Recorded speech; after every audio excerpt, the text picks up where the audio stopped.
Ahora mismo tenemos posibilidades de hacer los huesos con impresoras 3D. Las fracturas complicadas, por ejemplo, tú las puedes hacer en una impresora 3D y ensayar la cirugía en tu casa antes de abrir al perro. Te pueden mandar incluso, te pueden hacer la pieza que tú necesitas, la placa, los tornillos que tú necesitas para ese animal, te las mandan hechas a medida. Porque ahora es que hay veces que las deformaciones o las fracturas son complicadísimas. Y entonces, en una radiografía simple antes tú más o menos las podías ver, pero es que ahora tú mandas el TAC, te hacen el hueso o lo haces tú en casa. Entonces tú practicas la cirugía en el hueso antes de abrir al perro. Eso es beneficio para ti, pero sobre todo para el paciente. Bienvenidos a este nuevo episodio del podcast Perros y Punto. Hoy vamos a hablar de perros y punto, huesos y punto, matar dolores y punto, y hacer a los perros más felices y punto. Y vamos a tener en el podcast a un experto, eminencia, para mí el mejor traumatólogo de todos del mundo de la historia, que es Carlos Huelva. Y estoy encantada de poder entrevistarle hoy para descubriros a todos los oyentes, a todos los que tenéis perro y a todos los que amáis a vuestro perro y a todos los demás, cuáles son los secretos que hay detrás de los huesos de nuestro perro. Vamos a entrar en el mundo, en las profundidades de la traumatología. Bienvenido, Carlos, a este podcast. Muchas gracias. Es un placer poder entrevistarte hoy y voy a hacerte un montón de preguntas y vamos a empezar por una, pues para empezar a introducir a las personas que en realidad saben y les suena la palabra traumatología, pero tampoco entienden las implicaciones que tiene en realidad esta especialidad, ¿no? En el bienestar de sus perros. Así que cuéntanos en qué consiste tu trabajo, Carlos.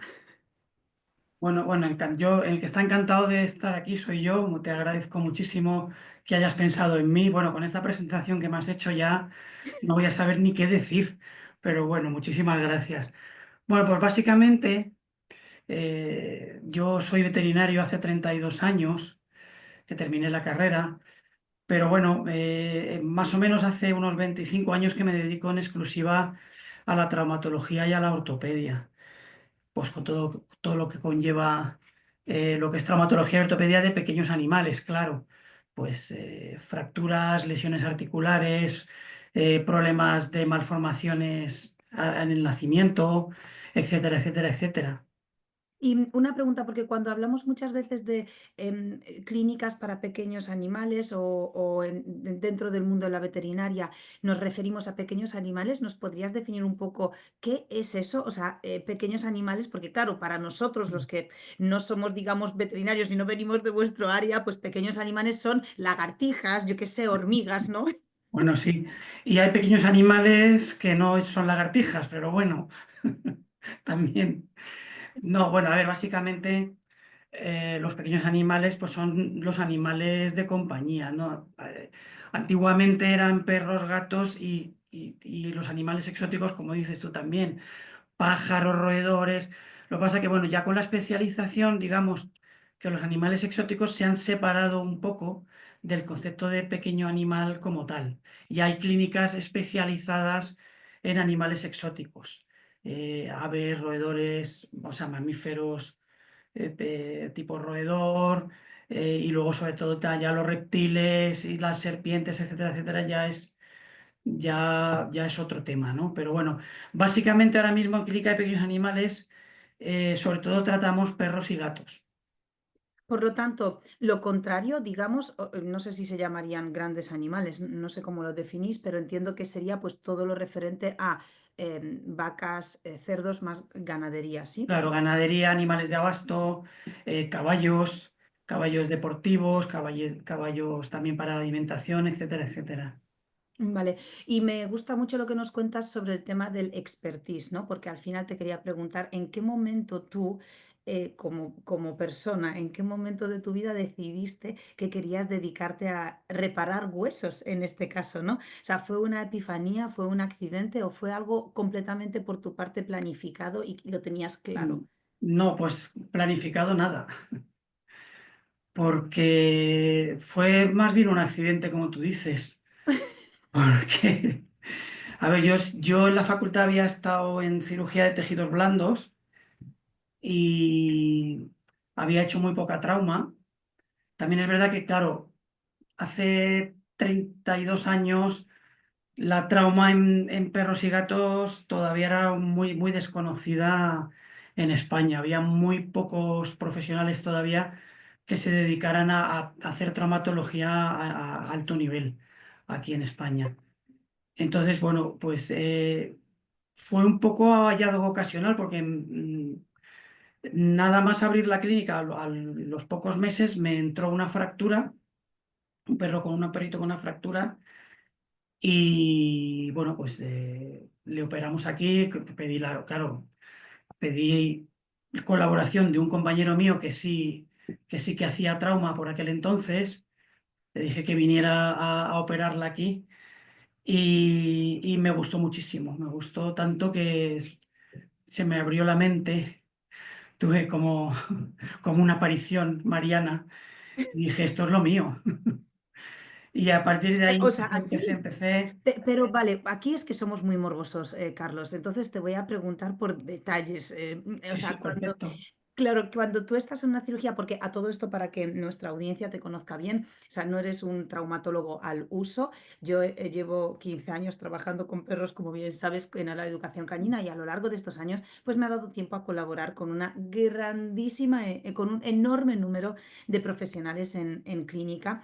Y cuando entré en tu clínica, porque tú Mm, dices, no, es que en mi clínica hice una cirugía y lo dices tan normal, pero la mm, realidad es que en mi vida jamás he visto una clínica parecida a la tuya, ya no solo a nivel de instalaciones, ya no solo a nivel de estético, ¿no? De la sensación de limpieza y de profesionalidad, solo el aspecto de la propia mm, clínica y lo enorme que es, sino también el trato, la profesionalidad y como la percepción del equipo entero, ¿no? O sea, yo he tratado con muchas personas en tu clínica porque sabes que yo entré ya sí, haciendo preguntitas, sí, Carlos, dame una sí. vuelta, venga, dame una excursión por la clínica y me enseñaste la clínica entera. O sea, nunca he visto nada parecido, tan bien organizado, equipado y tan bien estructurado a nivel de practicidad para vosotros y profesionalidad. Pero es que lo que más me ha fascinado es que he hablado con muchas personas que están trabajando de tu equipo y todas me han ofrecido un trato en la misma línea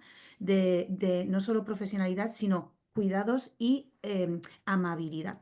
Esto es algo excepcional porque, ya te digo, de todas las clínicas, la tuya es la que se lleva para mí el número uno. Entonces, cuando hablas de esta cirugía y hablas de cómo has llegado hasta donde estás hoy. En esa primera cirugía en la que estuviste, entiendo que ese colega tuyo fue traumatólogo, que ya era extraño como expertise. Sí, ¿Y qué, o sea, qué cirugía era? ¿Qué te hizo ver? O sea, abrir, por ejemplo, la pata, abrir la piel y ver un sí, hueso, ¿eso te gustó?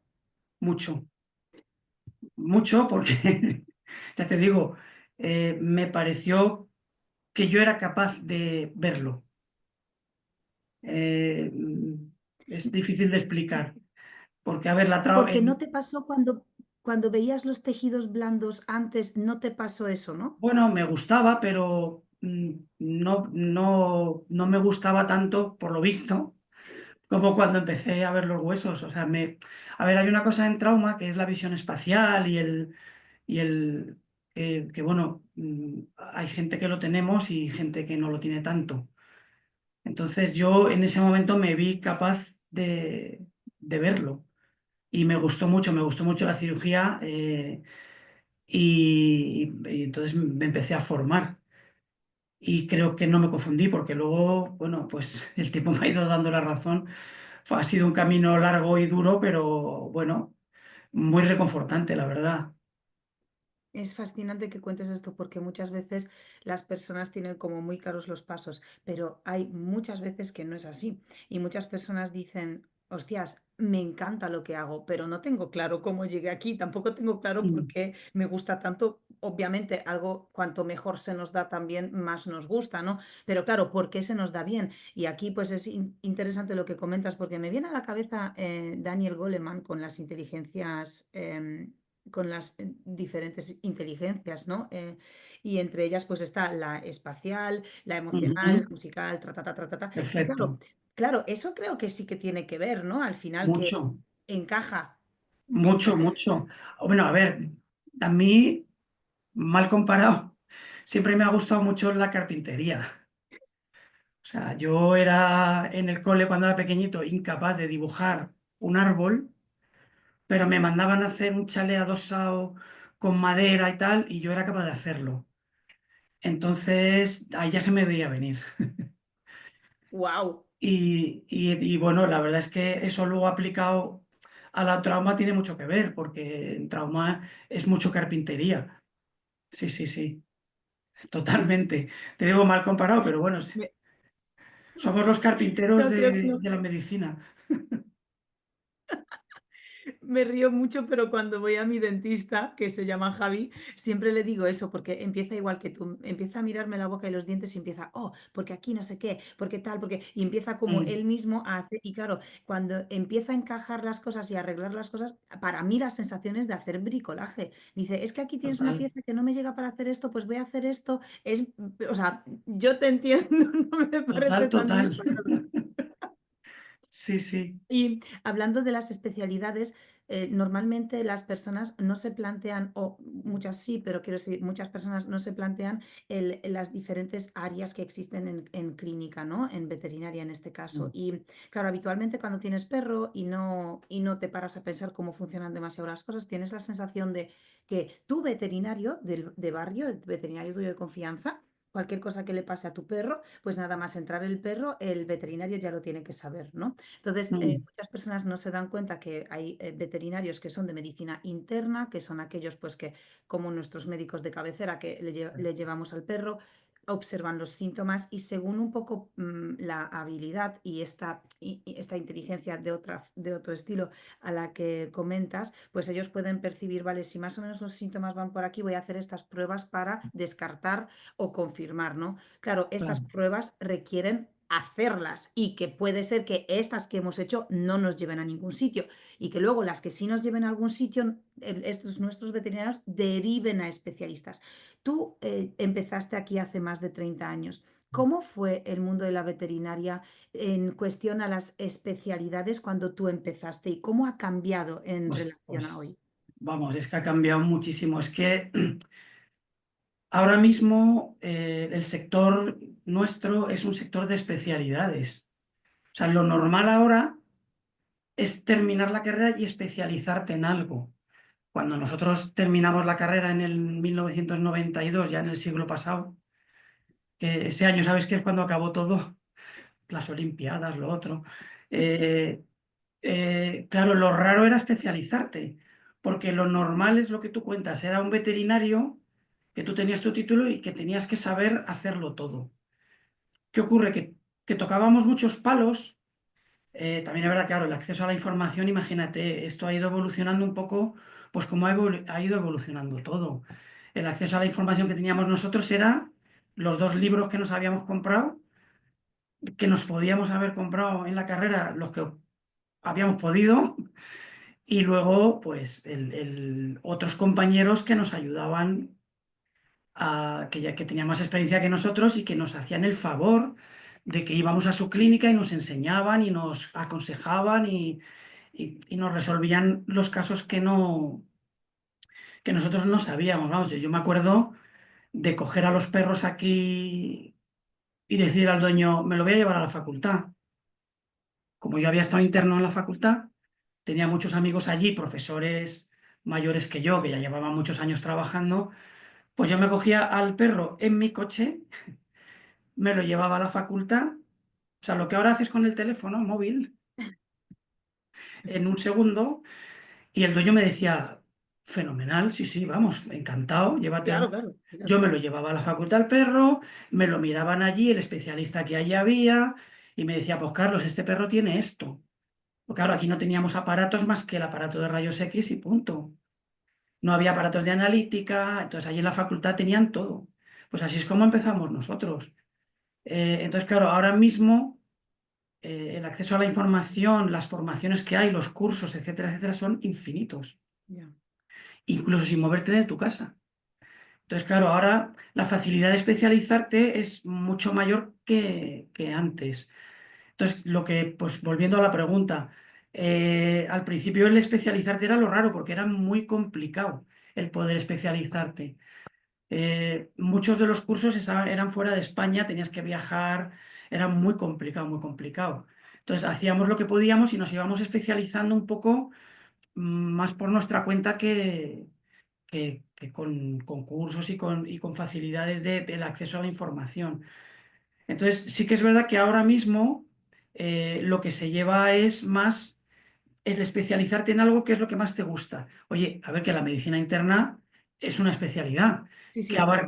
que abarca todas las especialidades a nivel usuario, como decimos, pero bueno, un médico o sea, un veterinario de medicina interna, pues tiene que saber de todo, ¿sabes? Y lo que tú dices, que lo has dicho muy bien, tiene que saber a este perro a quién se lo mando.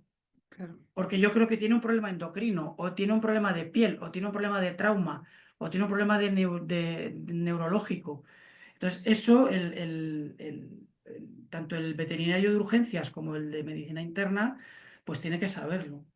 Entonces, bueno, sí que es verdad que hoy, antiguamente era muy raro especializarte, pero es que ahora mismo yo creo que todo el mundo que estudia ya tiene más o menos claro, o cuando termina la carrera, en qué se quiere especializar y lo tiene muy fácil.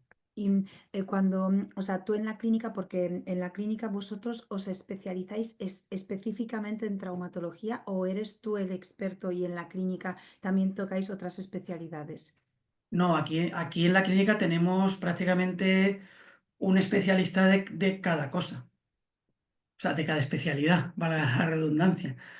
Eh, entonces, sí que es verdad que prácticamente todos los veterinarios que trabajan aquí, que son además de mí otros 8, todos hacen medicina interna, pero todos además tienen otra especialidad.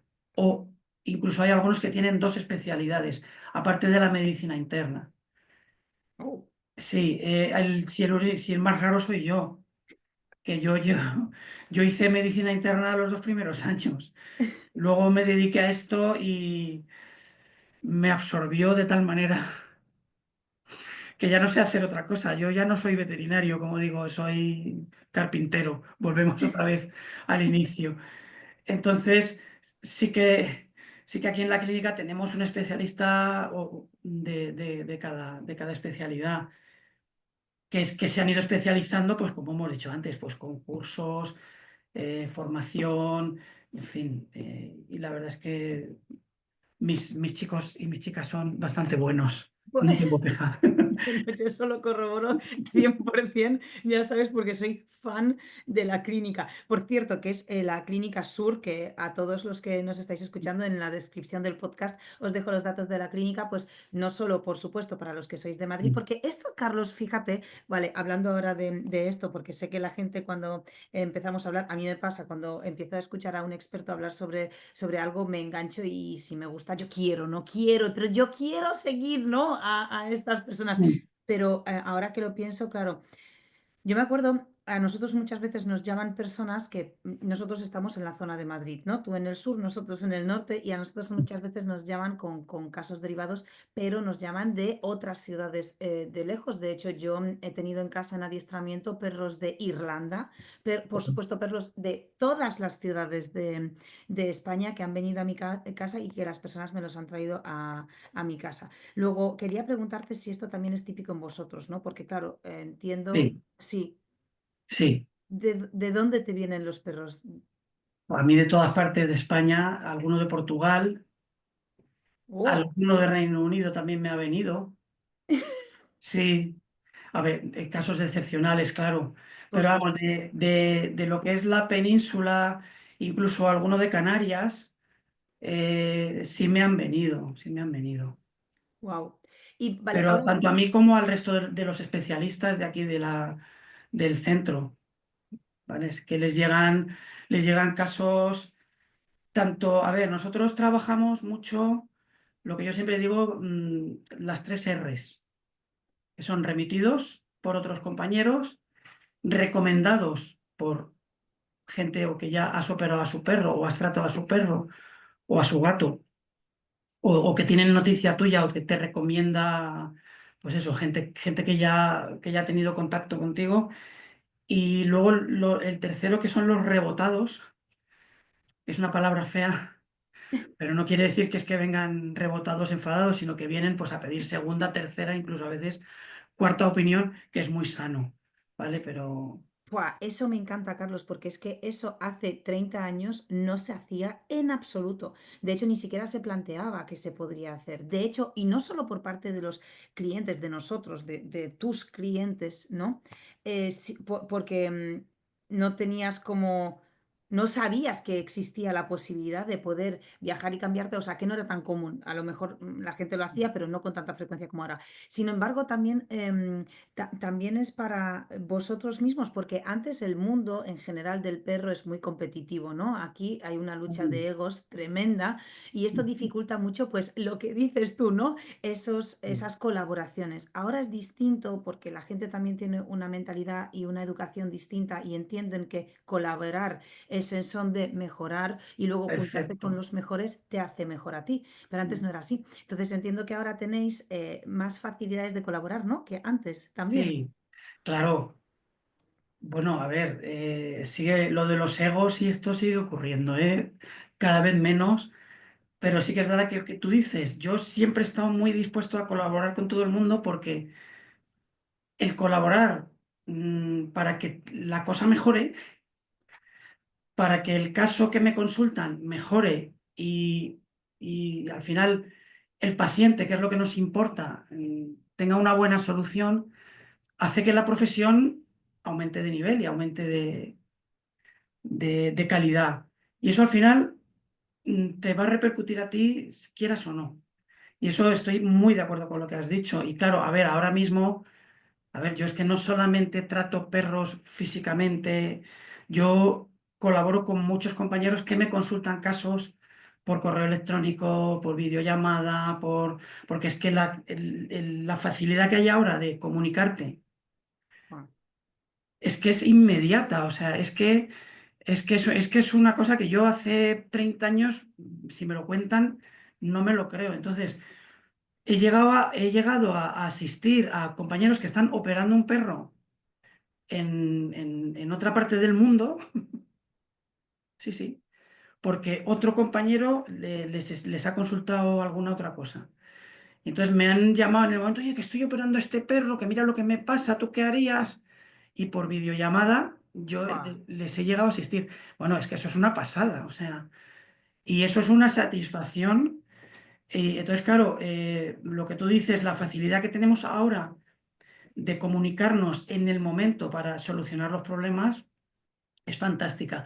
La facilidad que tiene la gente y los tutores de otras ciudades de mandarme un mail. Oye, Carlos, que hemos oído hablar de ti, tengo este caso, ¿no te importaría mirarlo, te mando las radiografías? Yo estoy encantado, yo siempre les contesto. A ver, hay veces que no puedo hacer mucho porque, claro, sabes que hay muchas veces, como tú en lo vuestro, que tienes que ver al perro para saber lo que tienes que hacer.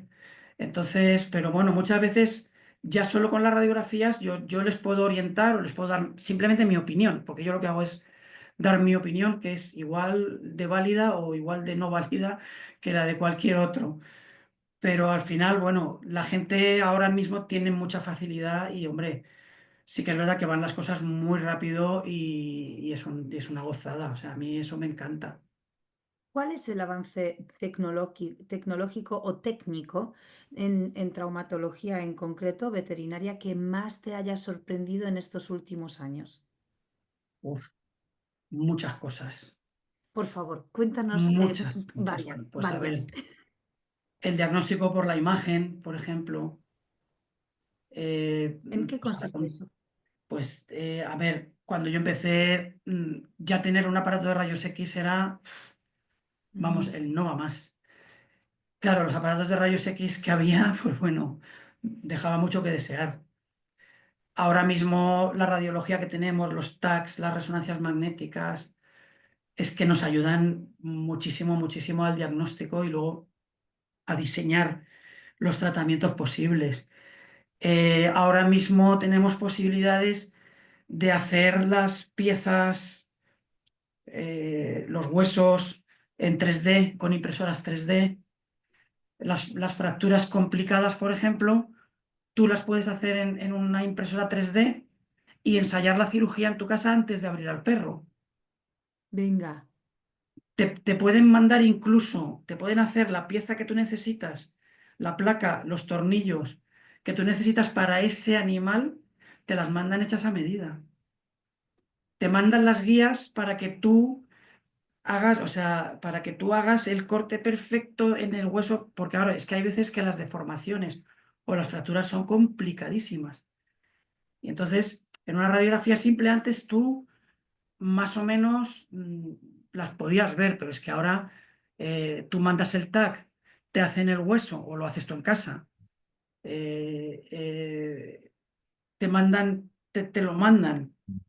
Entonces tú practicas la cirugía en el hueso antes de abrir al perro. Eso es beneficio para ti, pero sobre todo para el paciente, porque claro, reduce los tiempos de cirugía y aumenta la precisión de la cirugía muchísimo, con lo cual, claro, nosotros ahora mismo estamos trabajando, hombre, aparte de las manos que has cogido estos 32 años,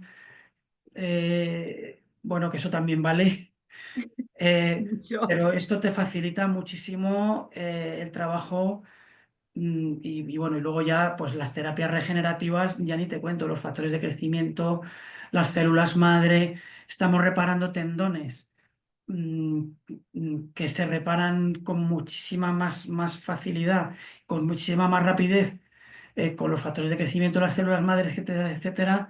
Las lesiones tendinosas ahora mismo tenemos muchas más facilidades para repararlas. Se me ocurren muchas más cosas.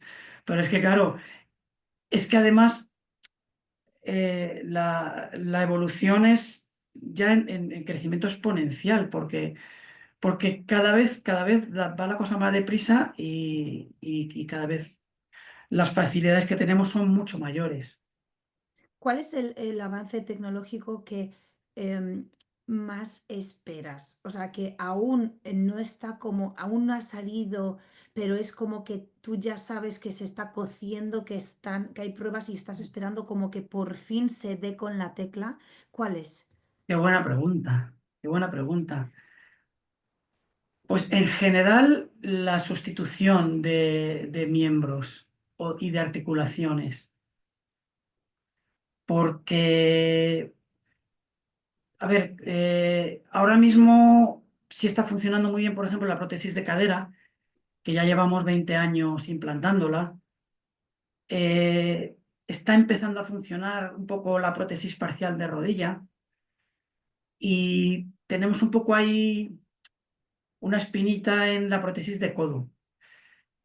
Por ejemplo, que ahora hay prótesis parciales, pero bueno, estamos un poco expectantes para que aparezca una prótesis total de codo, por ejemplo, y una prótesis total de rodilla, eso nos ayudaría mucho. Luego, la sus- Cuando, perdón, para que nuestros oyentes se lo visualicen mejor, cuando dices rodilla, te refieres a, a la, eh, a la extremidad posterior, a la rodilla como la nuestra. sí, de la pata trasera. La pata trasera, Ujú. la rodilla, ¿Vale? Y cuando te refieres a codo, te refieres a a... la extremidad anterior, que, a ver, eh, lo peor que tenemos ahora mismo en ortopedia en veterinaria son los codos. ¿Qué te voy a contar? Porque tenemos la displasia de codo, que tenemos muchísima casuística. Gracias a Dios, cada vez tenemos más herramientas, pero casi todo lo que hacemos es paliativo. Paliativo para ir ganando tiempo, ir un poco engañando a la enfermedad para que el perro vaya teniendo una vida con el menor dolor posible y a la mejor calidad de vida. Pero todavía no tenemos, por ejemplo, la prótesis de cadera, en cuanto tú le sustituyes a un perro la cadera, cuando tiene displasia, a ver, no es que le cures la displasia, pero claro, le has puesto una prótesis de titanio que esto ya ni va a producir artrosis, ni, ni al perro ya le va a producir dolor durante muchos años. Prácticamente en el 90% de los casos es definitiva.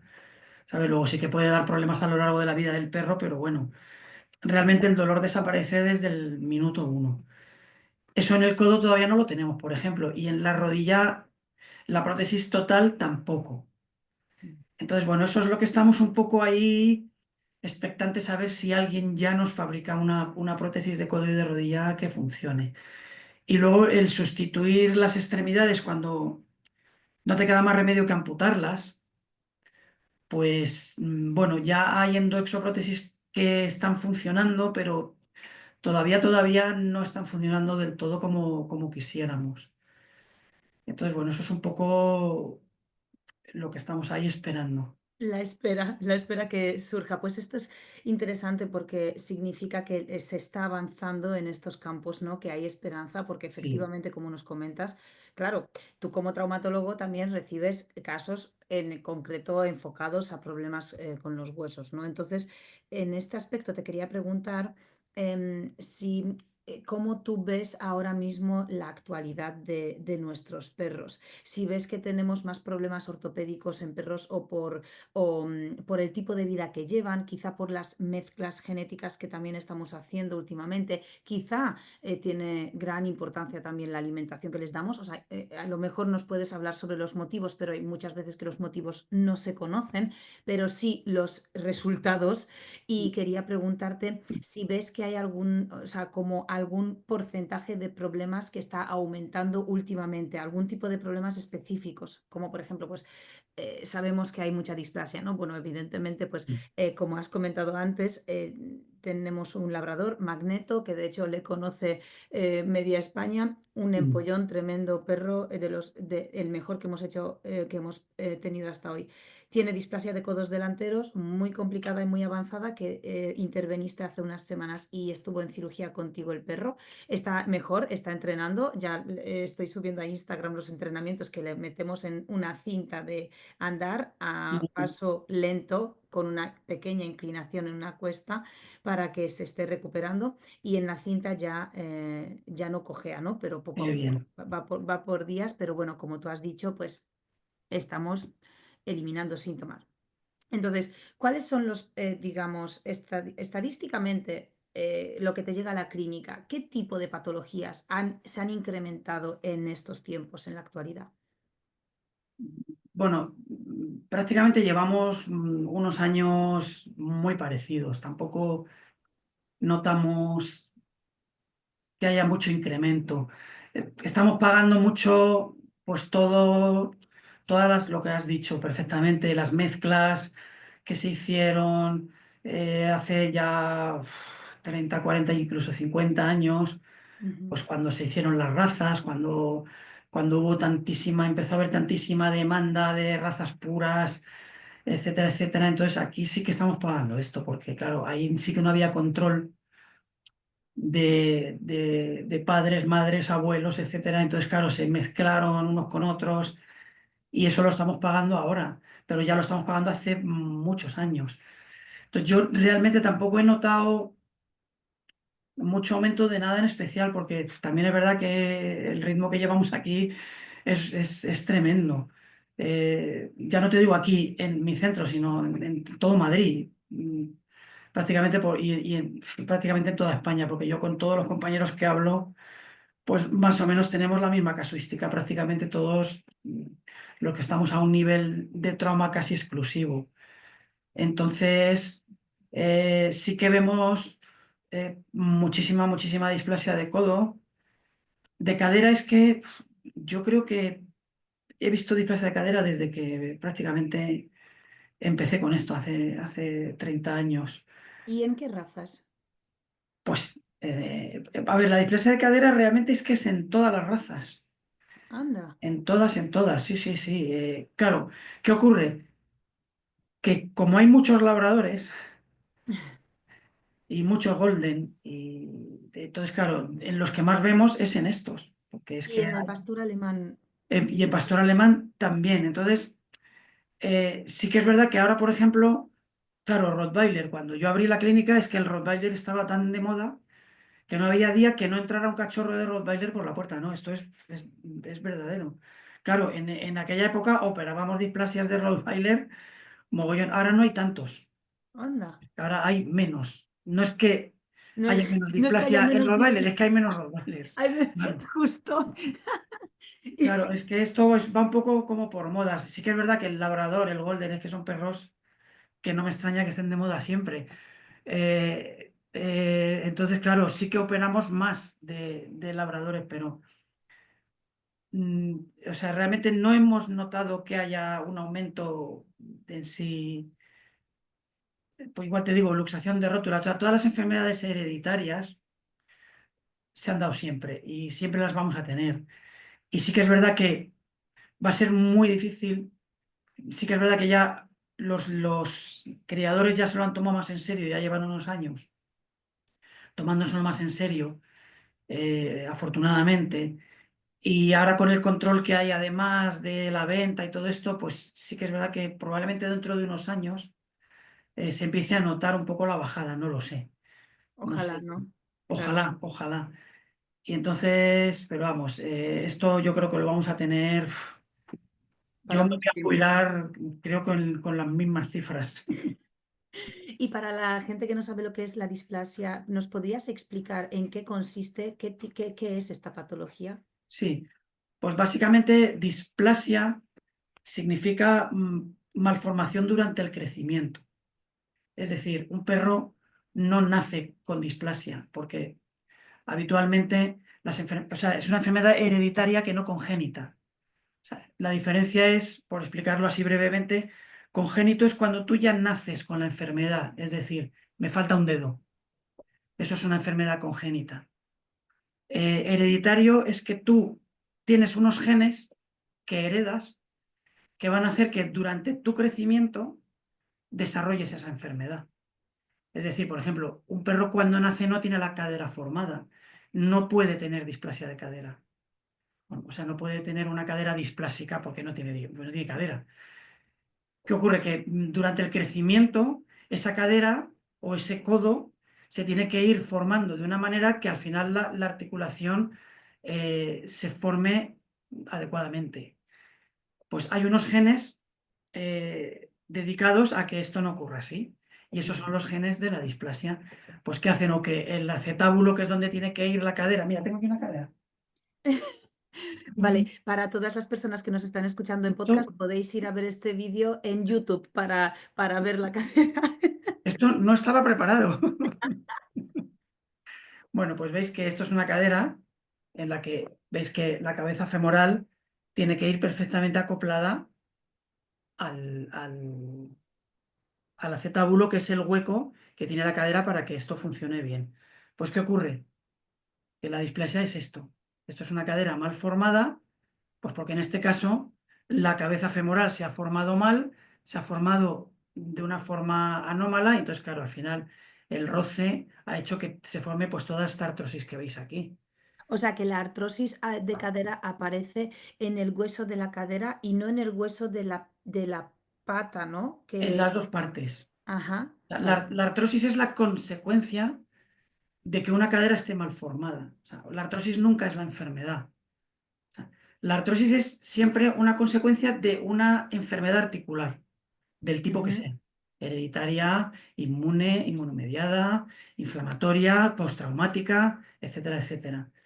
Entonces, la artrosis es el intento del organismo de estabilizar esa articulación. ¿Qué ocurre? Que al final el cuerpo se confunde, empieza a formar hueso donde no es, y esa es la artrosis. ¿Vale? Entonces, bueno, pues lo que decíamos, estos genes lo que hacen es que esas articulaciones se vayan formando mal y durante el crecimiento, y al final tienes una articulación mal formada que acopla mal, que roza, o que se desluxa. En caso del codo, que los tres huesos del codo, húmero, cúbito y radio, rozan entre sí, chocan, se desprenden fragmentos, se desgasta el cartílago, y al final se produce artrosis y dolor.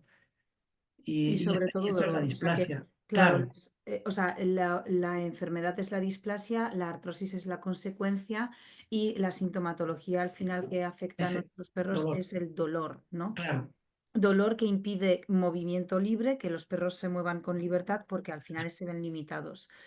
Y claro. no sé si nos podrías decir, porque este es un tema que nos encanta a todos también saberlo, ¿cuáles son las razas que son propensas a tener algún tipo de patologías con los huesos? Porque obviamente sabemos que el labrador lo tiene, por supuesto el golden, obviamente, por supuesto, pues el pastor alemán.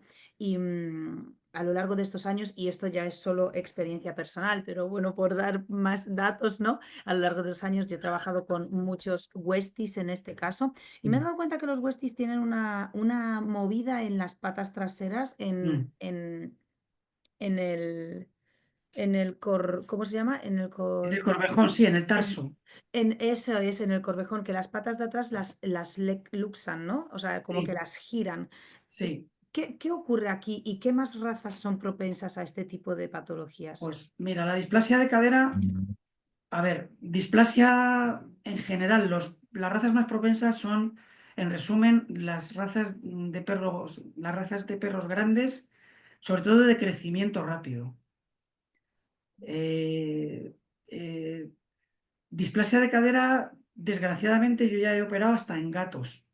Uh, Sí, porque, por ejemplo, los gatos, como siempre, de razas grandes, pues el Maine Coon, por ejemplo, sí que son muy propensos también a tener displasias de cadera.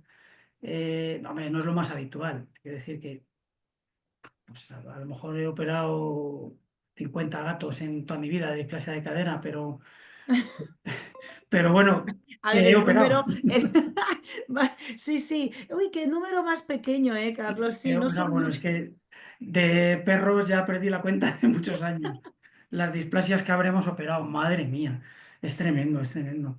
Entonces, en pues lo que decíamos, displasia de codo, pues las razas que has dicho tú, sobre todo igual te digo, los perros de razas grandes, mastines, golden, pastor alemán, cualquier perro que supere los 25-30 kilos ya está expuesto a ser displásico. O sea, que también puede aparecer, por ejemplo, en boyeros de Berna, en Sí, Akitas, aunque el sí. Akita o el Husky en un principio no suelen tener tendencia a esto, pero puede aparecer. Pues puede aparecer y de hecho, hombre, eh, es frecuente también, sí, Oh, sí. Claro, pero lo mismo te digo, Akitas tampoco es un perro, te hablo de aquí en Madrid, ya. eh, que tú veas tan a menudo, sobre todo en Madrid, centro. Sí, O o sea, sea que no, entiendo que respecto al número de perros que hay, el porcentaje es a lo mejor es el mismo, pero como hay menos número de perros, pues hay menos perros que te llegan claro, a ti, a la clínica. yo es que la inmensa mayoría de los perros de raza grande que trato me vienen de fuera de Madrid. Anda, Claro, ¿cuántas cirugías haces por semana de media? yo de media opero 2, 3 perros al día, 4 días a la semana. Y uno lo reservas para operar online con tus compañeros que te solicitan, ¿no? No, bueno, bueno, no tanto. No, tengo un día que es hoy, el miércoles, eh, para, para pasar visitas.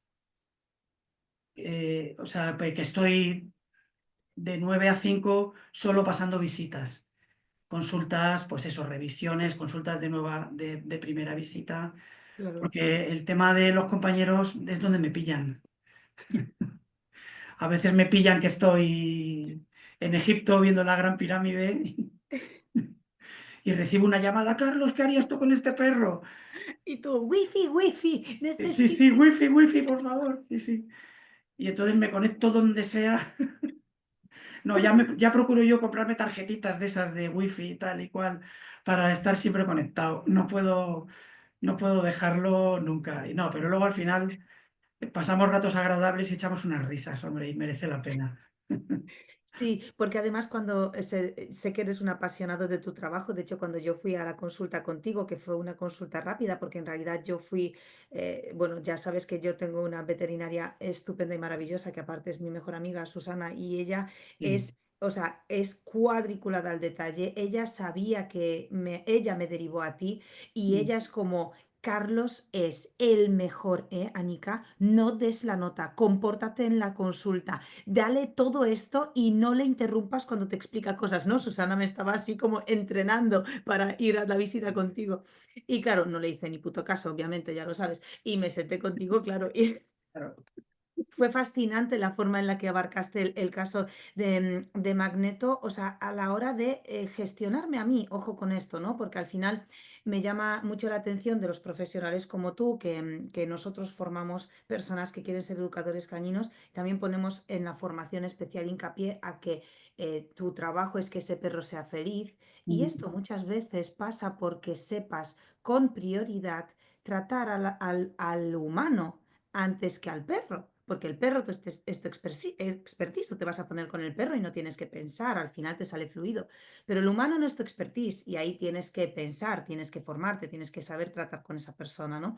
Entonces me llamó mucho la atención precisamente la forma en la que me gestionaste a mí como clienta y aquí te quería preguntar una pregunta que quizá es un poco rara, pero sí me interesa siempre saberlo. ¿Cómo gestionas tú las expectativas que porque la comunicación con los clientes, Carlos, es muy importante al final. Tú lo sabes mucho mejor que yo porque me metes mil patadas a nivel de experiencia. Entonces, muchas veces el caso sale hacia adelante porque la parte humana está bien gestionada, ¿no? En mi caso más que en el tuyo, pero en el tuyo también. Entonces, ¿cómo gestionas tú las expectativas que se generan en la mente de una persona cuando llega a ti con la esperanza de salvar a su perro? Buena pregunta. Me encanta. Mm, Pues a ver, yo siempre intento, mm, parece esto un tópico, ponerme en el lugar de la persona, independientemente de que tú sepas, que obviamente profesionalmente lo más probable es que vas a saber solucionar el problema a nivel técnico y a nivel profesional. eh, Tú tienes un poco que intentar ver qué es lo que más le preocupa al tutor de ese perro o de ese gato. Y tienes que intentar transmitirle que tú vas a saber hacerte cargo de esa preocupación. No sé si lo estoy explicando. eh, Yo sí lo entiendo, no sé si la audiencia lo claro, es que es un entiende. poco, entonces al final, O sea, y quizá, pregunto, quizá a lo que te refieres es a que no siempre la preocupación que nos ocupa a nosotros los profesionales desde una perspectiva pues, más técnica del caso, que vemos que el agravante o la cosa más preocupante es un elemento que sabemos que en este caso a la parte humana no le preocupa tanto, le preocupa otro aspecto, ¿sí? De este problema. Y tú intentas, ¿no? Suavizar o de claro, despreocupar a la persona respecto a eso, ¿puede ser? exactamente. O sea, yo, a ver, es que igual no lo he explicado bien. Es que es complicado. Pues yo te digo que me encantaba la pregunta, porque cuando los retos me hacen pensar, a mí me gusta. Menos mal. Entonces, no, a ver, es un poco hacerle ver, sobre todo, a ver, si al final lo que la gente quiere es que al perro no le duela. Y que, o sea, que al paciente, que me olvido mucho de los gatos que también tratamos, que también existen. Pero Entonces, estamos en perros y punto. O sea vale, que vale, vale, pero sí, punto. aquí, Vale, vale. Entonces, a ver, es un poco, o sea, la gente al final viene para que tú soluciones el problema y que al perro no le duela, porque eso es lo que más nos agobia. Yo también tengo perros y he tenido perros toda mi vida. Entonces, pues es un poco hacerle ver que tú vas a poder ayudarle. A mí me gusta un poco también que el dueño se haga parte cómplice y partícipe de todo el proceso, porque los procesos en trauma, bueno, cualquier proceso, requieren también mucha implicación del tutor o de la tutora. Entonces, Yo siempre intento explicar, si puedo, lo más básicamente posible lo que tiene el perro, lo que vamos a hacer y lo que yo espero también que él me ayude a mí y ayude a su perro a salir de todo este proceso. Ya lo has dicho tú ahora estás con Magneto, la cinta, la rehabilitación, tal. Porque yo en realidad he entrado ahí, he estado un ratito, pero el posoperatorio es muy, muy importante. Y entonces, jolín, pues si entre todos lo hacemos bien y tú transmites al tutor que esto puede salir bien y puede ir para adelante gracias a todos, pues bueno, pues al final es un trabajo conjunto y sobre todo es un poco darle la confianza, ¿sabes? Y eso, bueno, cómo lo hago? Pues tampoco sé un poco cómo lo hago. Quizá también el tiempo te hace ganar en seguridad y bueno, y también aprendes un poco a cómo contar las cosas, no puedo decirte. Es que aquí hay una cosa que cuando hablé contigo y me mostraste la clínica, me hablaste de que justo una semana antes tuvisteis una sesión con una profesional de la comunicación que habías contratado a través Sí, de la clínica para que tengáis como pues una tarde de, bueno, taller, dinámicas, un poco de formación más lúdica, ¿no? En este aspecto para sí, todo el equipo. Es curioso como cuando una persona quiere alcanzar la perfección al máximo que se pueda, ¿no? Dentro de lo que somos capaces de ofrecer, cuidas muchos aspectos, ¿no? Entonces yo también comprendo que quizá la preocupación que tú tienes en formar al resto de tu equipo es porque tú también la tienes hacia ti mismo y eso sí, también se transmite, ¿no? Por eso yo siempre le digo a nuestros clientes o a nuestros profesionales que se centren mucho en este tema y luego a los clientes les digo mucho que si están a lo mejor, esto quizá es un poco feo lo que vaya a decir, pero hay muchas veces que debemos sentir afinidad con lo que estamos haciendo, ¿no? Y hay mm, veces que hacemos cosas que nos está diciendo algo por dentro que no es buena idea y aún así las hacemos y suele salir mal, ¿no? De repente. Entonces, cuando una persona se siente a gusto o en el lugar adecuado, coño, es una validación tremenda, ¿no? sí, Entonces, eso es un elemento, o sea, todos los elementos acompañan a que una persona sepa que lo que se está haciendo aquí es profesional, que es de confianza, etcétera. Y sí que se transmite, y yo le digo a los clientes esto, oye, habla con tu veterinario, hazle preguntas, ¿sabes? Pero también les digo, oye, pero cuidado. Porque claro, mucha gente dice, es que no me ha quedado claro esto y no me lo ha acabado de explicar. Digo, bueno, cuidado, porque igual tú busca profesionalidad en un veterinario, pero tampoco exijas una capacidad comunicativa extrema porque mm, no es su expertise. O sea, un claro, veterinario, un experto no cobra por comunicarte a ti con excelencia lo que va a hacer. Cobra por hacer bien su trabajo. Y si esa persona no tiene habilidades comunicativas, pero es excepcional con el bisturí, pues oye, ¿no? Pero bueno, así que se sopese un poco, ¿no? Una cosa con la otra. ¿M? sí, pero estoy totalmente de acuerdo. A ver, la comunicación es que es fundamental y existen profesionales que te enseñan a mejorar la comunicación. Como existen profesionales que te enseñan a poner mejor el tornillo en el fémur o a utilizar mejor la guía para cortar el no sé qué. O sea, existen cursos para todo y nosotros sí que es verdad que no paramos nunca de hacer cursos de renovación, de recuerdo y es que eso lo tenemos clarísimo para nosotros. A ver, nosotros hablo porque la clínica la fundamos mi mujer y yo, empezamos los dos solos y ahora aquí somos trabajando 20 personas. Entonces, Wow. siempre que hemos ido captando y añadiendo gente al equipo, siempre les hemos metido en la misma dinámica de aprendizaje, formación continuada y eso lo hemos cuidado mucho. Y sí que es verdad que igual que hemos aprendido a diagnosticar mejor esto o hacer mejor esto otro a nivel técnico, por utilizar la palabra, desde el punto de vista veterinario, pues también hemos hecho cursos de comunicación, trato con el cliente, de cómo hablar con las personas, etcétera, etcétera, y cómo incluso comunicación entre nosotros, entre el equipo, Sí. eso es fundamental. Aquí te cuento anécdotas, ha habido excelentísimos profesionales, vamos, que no han cuadrado con el equipo, Oh, porque, a ver, ni porque sean ni buenas, ni malas, ni peores personas, no, porque la filosofía es ayudar, empatía con los clientes, con los compañeros, con todo el mundo.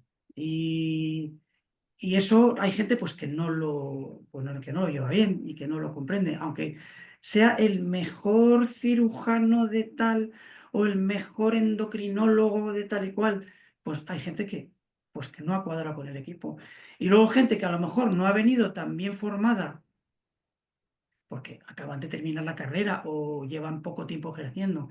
O sea que a nivel técnico todavía les falta mucho aprendizaje, pero que esta filosofía la entendían fenomenal y estos al final son los que llevan aquí a lo mejor 15 o 16 años, porque la formación veterinaria es que la tienes en el móvil. A o sea, ver, la información, ¿no? la información. Claro, O sea, tú claro, puedes hacer claro. cursos a las 2 de la mañana en tu casa, un domingo por la mañana, porque es que están ahí. Pero claro, la filosofía de entro en un equipo y entro en un equipo que tiene esta finalidad, que es al final para que el paciente se beneficie, que es al final para lo que estamos aquí todos. Todo lo demás tiene que funcionar bien y sobre todo la comunicación, pues bueno, eso es una cosa que lo tenemos clarísimo desde que abrimos la clínica.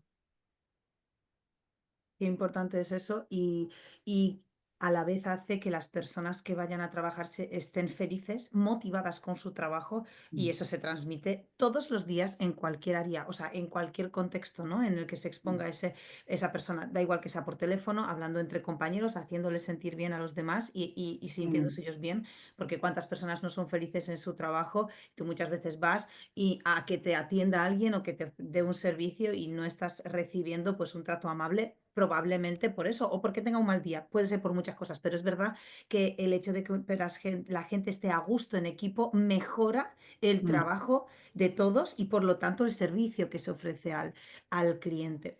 Por otro lado, estaba pensando ahora que estabas hablando de un equipo tan grande, se me venía a la cabeza una cosa que te quería preguntar porque es un tema que a mí me llama mucho la atención y es que sé que hasta hace pocos años, pues efectivamente, como bien dices, la mayoría de los veterinarios por falta de formación eran los típicos multiusos y dentro del Mm. quirófano era el veterinario el que hacía la cirugía, el que hacía lo demás, ¿no? El que Sí, sujetaba, buscaba las herramientas, limpiaba y también el que anestesiaba. Muchas cosas para hacer una bien, ¿no? Entonces sé que desde hace muchos años, que esto no siempre existía, pero sé que desde hace muchos años, estos últimos, existen los anestesistas como una parte que se ha separado claramente y especializado, que a mí me parece como wow, porque es algo que no nos planteamos nosotros usuarios desde fuera de la clínica. mm. ¿Cómo has vivido tú ese cambio de hacer la anestesia a de repente tener a una persona específica que solo se encarga de la anestesia en la cirugía? Pues yo no he sentido ese cambio porque yo Porque siempre lo has jamás hecho. he anestesiado. Porque fíjate, nosotros cuando empezamos, claro, nosotros la cirugía la empezamos en la facultad porque éramos los 2 últimos años de carrera nos metimos internos en el departamento de cirugía. Entonces, ahí en la facultad ya se operaba con anestesista, Mm, porque de hecho había gente que se metía interno en anestesia y gente que se metía interno en cirugía.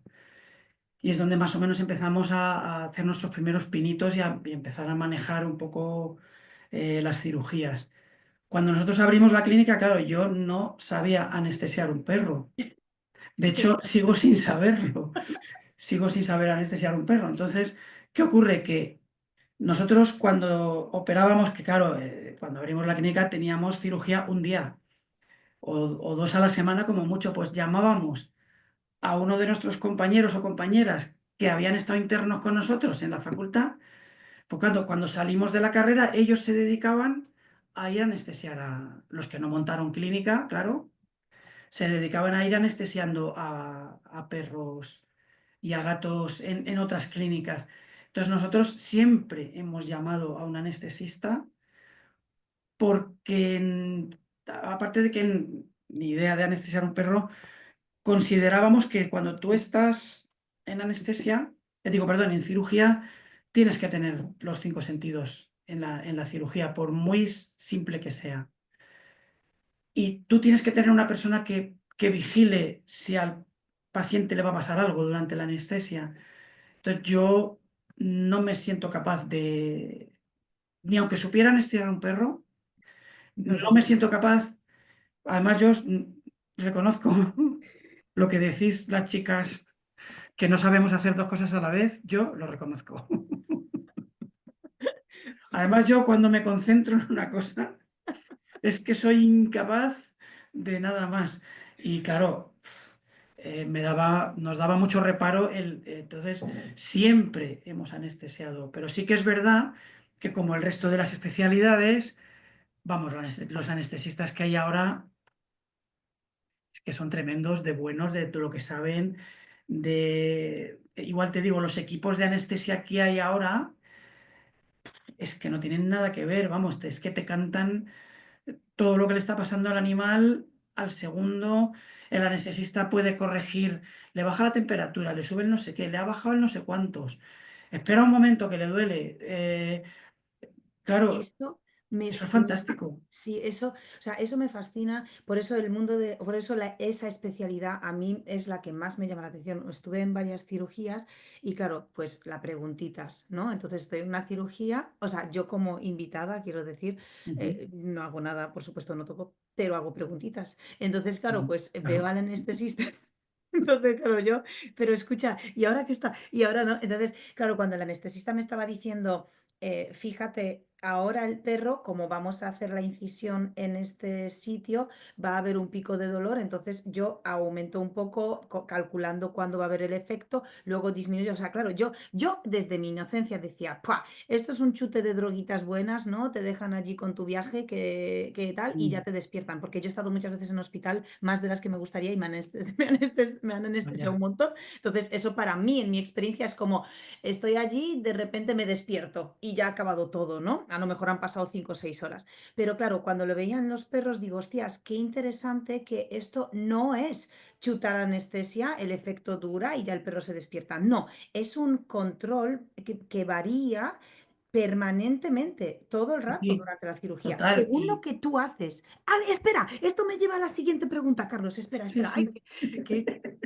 entonces, cuando tú trabajas, entiendo que tú ahora tienes a un anestesista contigo, porque yo lo que me percaté en las cirugías es que, claro, tiene que haber una tremenda afinidad y buen rollo. O sea, el anestesista y el cirujano es como una especie de super matrimonio, ¿no? Sí, sí, Entonces, sí. claro, cuando hay como pequeños roces o lucha de egos, o sin lucha, ligeros Mm, egos, cagada. Entonces, eh, ¿cuánto de importante es, Carlos, que te lleves bien tú como cirujano con el anestesista y os entendáis? Pues a ver, sí, esto es lo que tú dices, que es como una familia, pero el papá y la mamá, en este caso, el papá o la mamá es el anestesista. Es Ah, decir, el anestesista, tú tienes que tener claro que es el que manda, siempre, porque cuando el anestesista te dice para, tú tienes que parar y no tienes que preguntarle absolutamente nada. A ver, que estamos hablando, es que claro, ¿sabes lo que pasa? Que la cirugía es, venga, vamos a operar al perro, como si le voy a poner ahí una placa con tornillos, qué bonito, qué bonito. Mira qué radiografía más bonita, qué bueno soy. No, a ver, es un paciente mm, que tiene cositas dentro, corazón, hígado, riñones, tiene sus sentimientos que le pueden... Y luego tiene una vida que no es que tenga un riesgo, pero bueno, sí que hay riesgo. durante una anestesia y durante un acto quirúrgico en cualquier animal, persona o cosa que tú anestesies. Entonces, claro, la responsabilidad del anestesista es tremenda y tú tienes que hacerle caso siempre porque es importantísimo que luego además esa cirugía no tenga secuelas a nivel orgánico o esa anestesia, por llamarlo de una manera, no tenga secuelas. Entonces, si tú el perro tienes que parar por lo que sea o tienes que esperar para que el anestesista corrija todo esto que tú me has dicho hasta que ya puedas seguir, tú le tienes que hacer caso. Si el anestesista cuando vas a empezar la cirugía te dice, a este no le operas hoy, tú te quitas los guantes y te vas. ¡Fua! Y esto es así, ¿eh? Y a mí me Sí, pasa sí. alguna vez, y entonces yo cojo el teléfono y llamo al dueño y digo, oye, mira, me ha dicho el anestesista, ¿pero por qué? ¿Por qué? Dice, no te preocupes, que luego te lo explicará él, pues porque ha visto algo que o ha hecho algo el monitor o ha tenido una reacción a alguna de los fármacos que se emplean para la anestesia, que ese día, pues al perro le ha sentado mal, como cuando tú te tomas siempre lo digo, un solomillo que te sienta mal. Pues es decir, no quiere decir que la siguiente vez vaya a volver a ocurrir, pero bueno, ese día por lo que sea, el anestesista te dice que no y tú te tienes que parar y te da igual de dónde haya venido el perro, que al final lo pospones para otro día y habitualmente el segundo día no suele ocurrir esto o tal. Entonces, lo que volvemos a la pregunta, siempre el que manda en quirófano siempre es el anestesista. Y a mí eso me gusta porque me da mucha seguridad. O sea, los egos en quirófano, fuera, fuera, fuera. Fuera. Fuera, fuera, o sea, eso lo percibí, me gusta mucho veros trabajar a los profesionales de verdad con esta filosofía de trabajo. Desde fuera es una pasada. O sea, yo me quedo embobada con esa coordinación 100% y sobre todo esa confianza 100%. ¿Y te has encontrado alguna vez a personas, a la parte humana, ¿no? A estos propietarios que intentan explicarte a ti cómo operar al perro Y porque ellos han leído en internet, porque a ellos le han contado o sí, sí, sí, sí. no. Every day. Sí, bueno, hay dos carreras paralelas a la veterinaria, una que es en el parque y otra es en internet. Entonces yo, como decía el Doctor House, decía que has estado mirando en internet, ¿eh?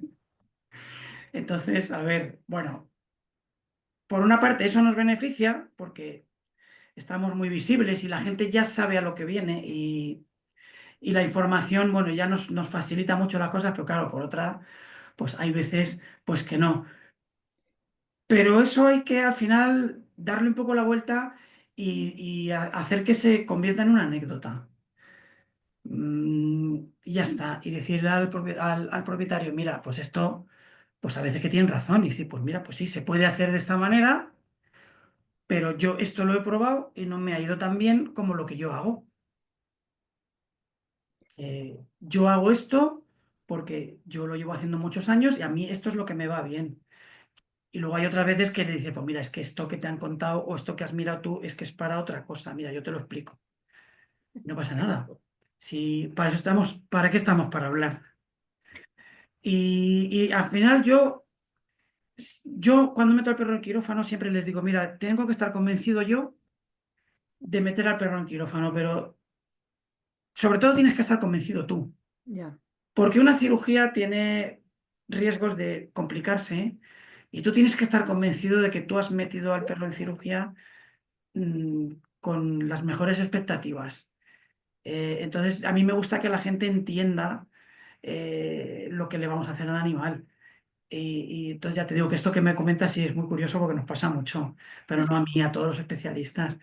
Y entonces tú lo que tienes que hacer es intentar explicarle al propietario pues las cosas y ya está. Y al final se queda en anécdota y, y no hay ningún, vamos, no solemos tener ningún problema. Hablando de anécdotas, que sabes que en nuestro podcast y en Perros y Punto hemos bautizado la definición porque aquí son canécdotas. ¿Qué anécdotas? Ay, qué bueno. Claro. Entonces, con este espacio de anécdotas que nos estás ofreciendo hoy, quería preguntarte cuál ha sido el paciente como más peculiar o más memorable que hayas tenido en quirófano, por cualquier razón. O sea, da igual que sea por carácter, por la complejidad de la propia intervención, porque te has encontrado con algo sorprendente que no lo veías venir y de repente has dicho, wow, ¿qué coño? ¿No? Y te ha sorprendido. Pues es que eso, O sea, es eso que, perdón, mientras Carlos piensa, para la audiencia, o sea, nunca le paso a las personas que vienen al podcast las preguntas, porque suelo improvisar todas las entrevistas. Entonces, claro, perdóname, Carlos, porque te no, es estoy que avasallando a preguntas. tú fíjate que yo es que no dejo de sorprenderme. Tu vida es una anécdota detrás Sí, de es otra, una ¿no? anécdota diaria. Y fíjate que es mi frase favorita, esa de no dejo de sorprenderme. Tú fíjate qué rodilla. O sea, mira qué menisco. Y, bueno, esto ya no me lo toman en serio, claro. Anda, anda, ya estás todos los días igual.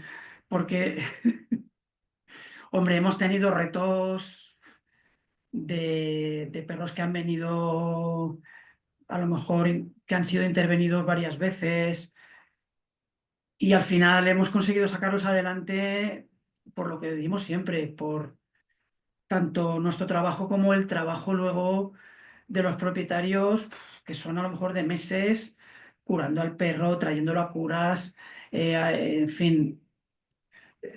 Pero sorprenderme como tal, es que tampoco te puedo decir, fíjate qué curioso, ¿no?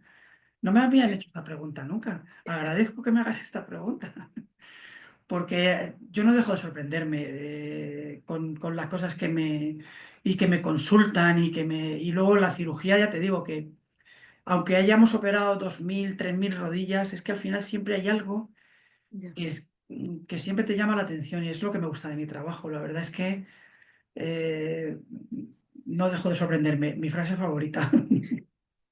Y cuando hablas de que todos los días, ¿no? Estás expuesta, has hecho miles de cirugías, ¿podrías decirnos cuál es el mito falso o desmentir algún mito falso como más común que tiene la gente en la cabeza, que no es real, pero que es como el que se dice, una frase hecha o algo así? Pero a nivel cirugía o en general. Pues no sé, a mí me interesa a nivel cirugía, pero a los oyentes probablemente les interese a nivel aplicaciones a su perro, ¿no? Pues hombre, es que mitos, es que es como la... Es que hay muchos. En mito, mira, se me ocurre, claro, te lanzo uno, ¿vale? Que se me acaba de ocurrir porque me afecta. Cuando un perro tiene artrosis, muchas veces gente con el título universitario del parque cañino correspondiente dice que hay que hacerle al perro nadar, eh, Pues por ejemplo. ¿no? Pero es que esto es un poco lo que tú has dicho. No es que sean mitos, es que es o exceso de información o buscar información donde no se debe,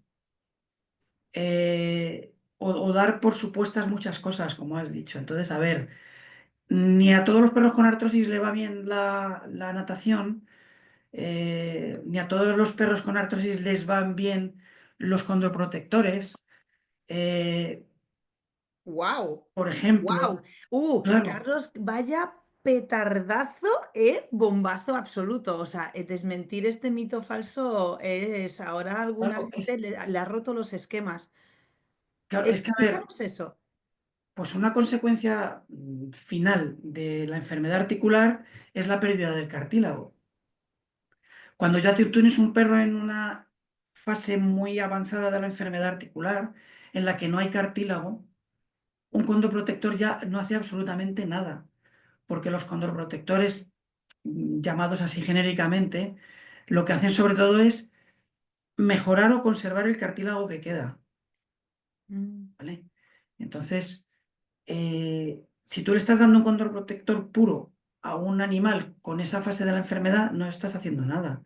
Entonces, hay que hacer un estudio de qué es lo que necesita esa articulación, porque a lo mejor necesitas otro tipo de nutracéutico que lleve pues, antiinflamatorios naturales, agentes que modulan la inflamación articular, etcétera, etcétera, etcétera. Y a lo mejor a ese perro hay que cambiarle el control protector puro por este tipo de productos que hay nuevos, que ya tenemos por ciento y la madre. Entonces, claro, es que me ha dado mi vecino este que a su perro le va muy bien.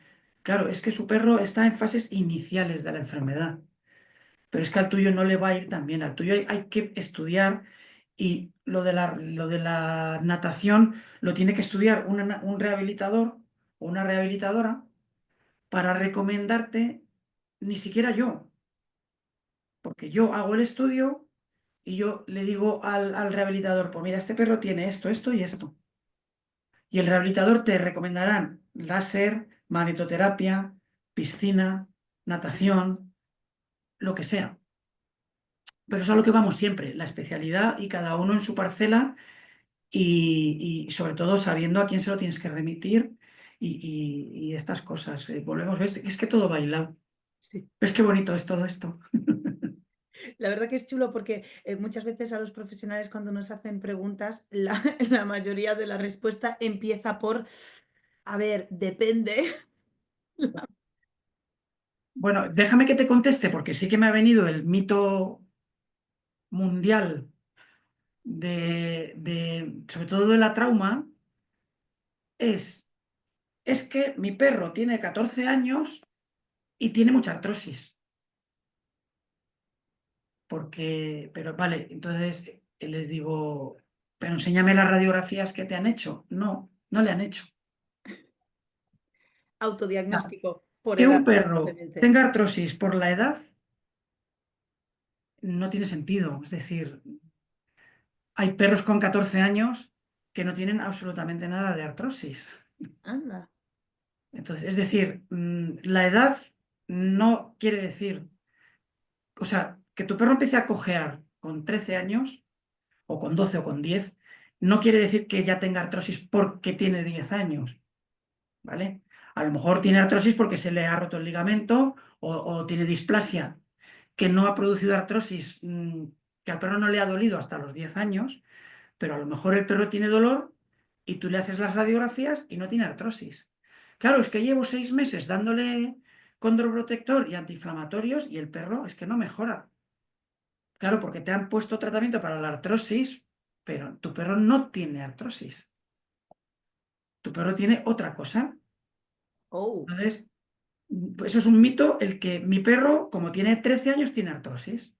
Entonces, duras declaraciones, Carlos. Ahora la no, gente es ya que esto está me pasa, muy... es que me pasa, es verdad que ahora me lo has recordado con uno de tus comentarios, me pasa muy, muy a menudo. Digo, pero vamos a ver, ¿dónde tiene artrosis? Pues artrosis, digo, ¿pero dónde? No, que me han dicho que tiene mucha artrosis, pero ¿cómo que mucha artrosis? Enséñame las radiografías. Entonces, no tienen hechas radiografías. Entonces, yo siempre les digo que yo soy mucho más torpe que esto y que necesito ver una prueba objetiva o varias pruebas objetivas para decir o intentar aproximarme a decirle lo que tu perro tiene. Y sí que es verdad que me han venido muchos perros con problemas musculares o neuromusculares, eh, tratados de artrosis sin éxito, claro, porque tu perro no tiene artrosis, tiene una hernia de disco o tiene un problema muscular o yo qué sé, entonces tienes que pasar a otro especialista. Buah, y a lo mejor la solución es incluso más fácil que Claro, lo... ¡Wow! claro, ¿Y cuál es, o sea, pregunto, ¿hay alguna forma, quizá no de prevenir la displasia, porque como bien has dicho es hereditaria, por lo tanto yo sí. entiendo que esto es algo que el perro lleva en la genética y punto, empezará a aparecer más pronto o más tarde, dependiendo de cuánto corre, qué actividad tiene, qué alimentación tiene a lo largo de su vida, ¿no? Mm. Pero ¿hay alguna forma de, pues, alargar el momento en el que empiece a manifestarse? No prevenirlo, pero ya sabes cómo suavizarlo. Perfectamente, sí que la hay. A Sí. ver, los animales que desarrollan una displasia severa temprana, que empiezan a dar signos con 7, 8, 9 meses o antes de los 2 años, a estos te va a dar igual lo que hagas. pero sí que es verdad que hay un porcentaje de perros, aproximadamente el 20%, que son perros que tienen displasia genética, pero no llegan a desarrollar la enfermedad nunca, o no llegan a tener signos nunca. Entonces, bueno, es una línea, digamos, que están aquí los sintomáticos y aquí los que no. Pues es muy fácil que esos perros pasen aquí, los que a lo mejor no van a ser sintomáticos nunca, es muy fácil hacerlos sintomáticos, pues con la obesidad, con la falta de ejercicio, con una alimentación mala, etcétera, etcétera. Entonces, tú a esos perros que tú les haces un control radiológico, que tienen displasia, pero que todavía no han desarrollado signos, tú a esos perros no los operas. Es decir, tú no operas radiografías, tú operas a un perro que le duele. Porque la finalidad de la cirugía al final es quitar dolor y prevenir que ese perro vaya a tener dolor en un futuro, ¿vale? Pero si tú tienes un perro que no tiene dolor ahora y ya no vas a poder hacer una cirugía preventiva, tú tienes que concienciar al dueño de que si le mantiene delgado, o sea, con ejercicio moderado todos los días, con una buena alimentación, y unos buenos hábitos de vida, con protectores preventivos, claro, ahí sí que te van a ayudar, porque lo que tú dices, vas a prolongar, y vas a retardar y a retrasar la aparición de los signos, que hay algunos de estos perros que llegan a los 14 años y se mueren sin haber tenido signos nunca.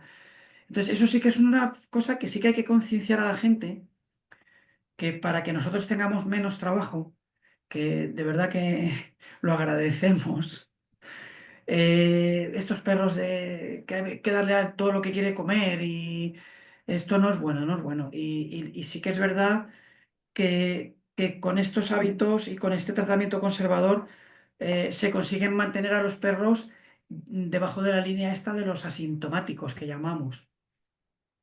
O sea que sí, a Guay. tu pregunta, sí, sí que hay formas de conseguirlo.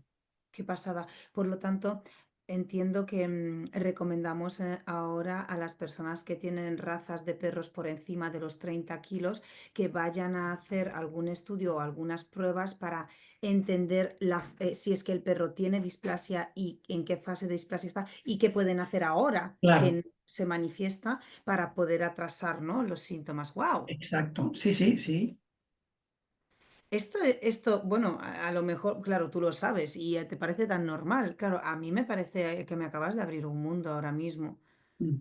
Y lanzo una pregunta a los oyentes para que nos escriban en los comentarios si a ellos también se les ha abierto un mundo con esto, ¿no? Porque al final todos estamos a expensas de poder sufrir esto. Te voy a hacer una pregunta un poco comprometida. Dispara. Carlos, ¿qué es más gratificante para ti a la hora de hacer tu trabajo? Y te doy dos opciones. Solo puedes elegir una de las dos. Ver que un perro puede volver a correr feliz o ver que el humano siente una emoción inmensa por ver que su perro ha mejorado. O sea, ¿te gratifica más la felicidad del humano o la felicidad del perro? Es que eso no lo puedes separar. Eso es un acto quirúrgico, uf, invasivo. Es lo más invasivo que he oído en mi vida. O sea, es que mm, tú fíjate, una anécdota que te cuento, que bueno, es una anécdota que me ocurre a diario. Eh, Tú sabes cuando un caso que has operado o que has tratado va bien, cuando le ves la cara al perro en la sala de espera.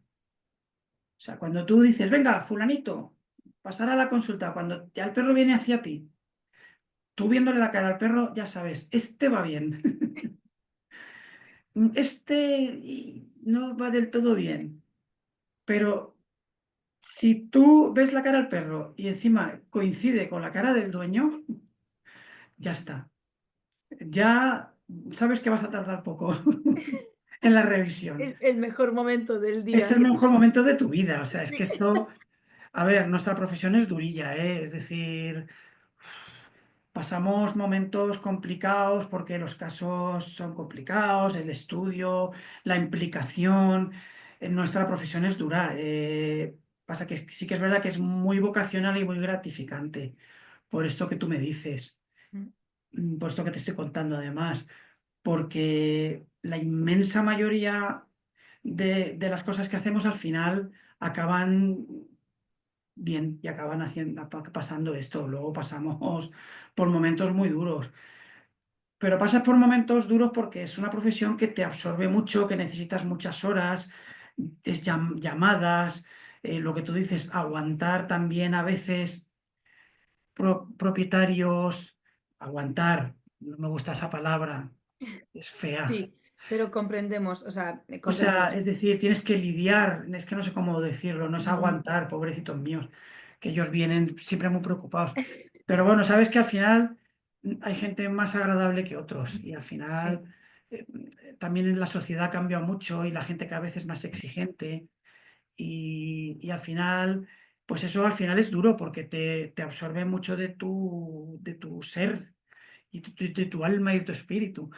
Entonces, ¿qué ocurre? Que estas cosas, cuando viene la gente y viene y el perro se viene, y cuánto te quiere, y qué bien, y tú ves al perro feliz y le ves correr y gente que te manda vídeos, porque hay gente que operó de Cantabria o de Galicia o de Cataluña y te manda el vídeo, mira Carlos, cómo está fulanito, ¿te acuerdas?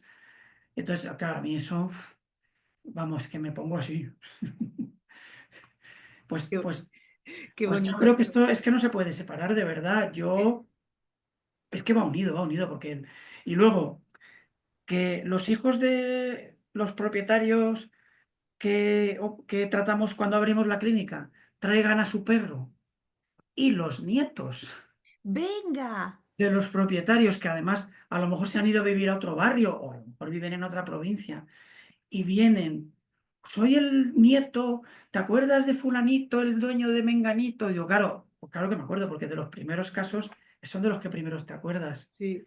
Sí, son de los que más te acuerdas, quiero decir. Y entonces digo, pues claro que me acuerdo, hombre, por Dios y tal. Y entonces, pues todo esto al final es lo que te reporta pues, muchísima satisfacción. Y valida además en nuestra profesión, ¿no? Valida lo que hacemos, porque es verdad, tienes razón, no siempre es fácil, no siempre, o sea, no siempre es fácil por estos dos aspectos, pues por un lado, porque la palabra quizá que podemos usar, ¿no? A la hora de buscar la que estabas buscando, a lo mejor es acompañar, ¿no? Porque al Sí. final tú eres parte de ese proceso, tanto para el perro como para el humano, en este caso para el humano de forma consciente, para el perro pues muy bien, ¿no? Pero no reflexiona sobre lo que está ocurriendo. Luego, acompañar a los humanos no siempre es fácil porque requiere una carga emocional y al final es una habilidad en nuestra profesión que decidimos Mm. añadir, pero no pertenece a nuestro expertise de primeras, ¿no? Entonces sí es importante tener en cuenta que saber hacerlo bien, saber acompañar correctamente también a nosotros como profesionales nos facilita mucho las cosas, justo por esto que estás diciendo. Y al hilo de esto, te quería preguntar como... em, que, si no fueses o si no fueras traumatólogo, si no hubieses estado ese día hace 30 y pico años en esa cirugía, viendo un hueso y sintiendo que lo comprendes, ¿qué crees que estarías haciendo ahora Dentro de la veterinaria, o en tu vida? bueno, yo tenía clarísimo, Pues entonces espera, porque dentro de la mi veterinaria, otra pasión es la música. creía que ibas a decir que ibas a ser carpintero. La carpintería, por supuesto. Hubiera sido carpintero, seguro. Seguro, porque además, de hecho, es que me gusta muchísimo y hago muchísimas cosas de carpintería. Ahora ya menos, pero vamos, hace años hacía muchísimo. Pero mi otra gran pasión, pasión de verdad es la música. y ¿Qué yo hubiera sido, instrumento? yo toco el piano. Me encanta. Sí, toco el piano, tengo un grupo de música moderna, o sea que no toco el piano clásico, quiero decir, toco el teclado. Bueno, pero Sí. wow, esto es una sorpresa. No me esperaba ni por asomo que me fueras a contar esto. Pues, ¿y crees que tu vida como que podría ir un poco por ese camino entonces? Bueno, es que el mundo de la música es muy complejo. Probablemente la música la hubiera hecho como hobby o alternativa y me hubiera ganado la vida de carpintero, seguro. Seguro, seguro. Me encanta lo que me acabas de decir. Carlos, y para terminar, Mm. no sé si podrías darnos como algunos consejos para poder, para las personas que tienen perro en su vida y acaban de descubrir contigo en este podcast la relevancia de los huesos, han profundizado en todo el aspecto de la traumatología y de la relevancia que esto tiene en la calidad del perro, no solo en los últimos años o como en la última fase, sino, ojo, también has hablado de que esto puede a ver, no arruinar la vida de un perro, que depende del nivel de actividad que tiene, pero sí bajar la calidad de vida de un perro incluso con 7, 8 meses. Mm. Ahora que tienes a muchas personas escuchándote, ¿cuál es el consejo que le dirías a las personas para tener en consideración los huesos? ¿Qué es lo que les recomendarías que hagan con los perros, bien sea desde cachorros, bien sea si ahora mismo tiene un perro adolescente, bien sea si su perro ya es adulto o senior? Em, ¿Qué les recomendarías que hagan en relación a la traumatología para conseguir pues ese bienestar del perro? Bueno, un poco ya lo hemos dicho antes. Eh, sobre todo, una buena alimentación. O sea, que si tú vas a tener un perro, que sea porque te puedes ocupar de ese perro, que le vas a poder sacar, hacer ejercicio, o sea, que no vas a tener al perro ahí simplemente por tenerlo. Por supuesto, el control de peso es fundamental y sobre todo, los consejos que le den en sus centros de referencia, en sus clínicas, de todo esto de la alimentación, etcétera, etcétera, que hagan caso, porque además el crecimiento es un periodo muy, muy sensible para luego todo lo que le va a pasar al perro en el resto de su vida, sobre todo a nivel trauma y ortopedia, ¿no? Entonces, hombre, si tienen un perro de raza grande, si están bien los estudios radiológicos preventivos, pues para todo esto, para ir un poco viendo qué se puede hacer para prevenir y para ir controlando la supuesta o posible displasias o malformaciones que vaya a poder tener a lo largo del desarrollo. Pero sobre todo, que hagan caso de la medicina preventiva que se hace desde que son cachorros, que vayan a las visitas programadas de sus centros, porque ahora mismo se hace mucha medicina preventiva en las clínicas, que luego a los perros les va muy bien, pues eso, a lo largo de toda la vida. Poco más, si es que ahora está todo ya. Poco más, hay muchas cosas, o sea que me Sí, gusta mucho porque habitualmente tenemos un perro y nos preocupamos pues como tiene que ser, ¿no? O sea, que no es malo, pero es verdad que nos limitamos a preocuparnos por desparasitar al perro, por cumplir con las vacunas obligatorias y por cumplir con las vacunas recomendadas, pero es verdad que es básico que sepamos que si el perro va a tener más de 30 kilos o ya vemos que apunta maneras a, porque hay mm, muchos perros mestizos, adoptados, que no tenemos claro a lo mejor cuando es cachorro qué edad puede tener, porque muchas veces nos dicen, no, va a ser un perro mediano y te sale un mastín, ¿no? Que esto lo he sí, vivido muchísimas veces. Entonces, cuando sospechamos que nuestro perro está creciendo de más, a partir de los 5 o 6 meses, que es cuando ya los perros empiezan a fijar un poco los tamaños o empieza a verse la tendencia, pues ir siempre a una visita para ver precisamente este tema de la displasia, si la tiene, si la va a arrastrar y por lo tanto, si es que sí, qué tipo de prevención añadir a partir de ese momento y así poder, ¿no?, asegurarnos. O sea que traumatólogos para siempre, ¿eh, Carlos? O sea, sois fundamentales en nuestras vidas. Porque ahora mismo nosotros tenemos en casa un geriátrico que ya lo sabes, que es que, claro, es que aquí a cuál está peor. Entonces, bueno, yo estoy siempre con ese tipo de cosas. Pero cierto es que tengo a un perro con lismania que, fíjate, la hemos pillado muy a tiempo porque yo ya se me han muerto 4 perros por lismania. O sea, yo ya detecto la lismania, vamos, o sea, veo al perro ya de lejos y digo, "Fua, verás, ¿no?". Ya me he vuelto interna yo, ¿sabes? Con esto. Total, que la hemos detectado a tiempo y está controlada. No le quita calidad de vida a mi perro, pero la artrosis que tiene Magneto le ha quitado absolutamente toda la calidad de vida al perro. O sea, el perro no puede hacer nada de lo que Mm, antes hacía, que lo disfrutaba, pero increíble. Y ahora le tengo que enseñar, con la edad que tiene, a disfrutar de otras alternativas, que obviamente la educación que hemos añadido desde el principio, los estímulos adecuados que le hemos hecho, la construcción de cierta comunicación con él y procesos de aprendizaje mm. facilitan a que yo hoy necesite que el perro se ponga en un bosu a hacer equilibrio para fortalecer la musculatura y el perro entra a la primera, aunque nunca antes lo haya hecho, ¿no? Entonces ahora hacemos otro tipo de ejercicios, pero no nos deja de dar pena, ¿no? Porque, coño, es un perro y le gusta correr.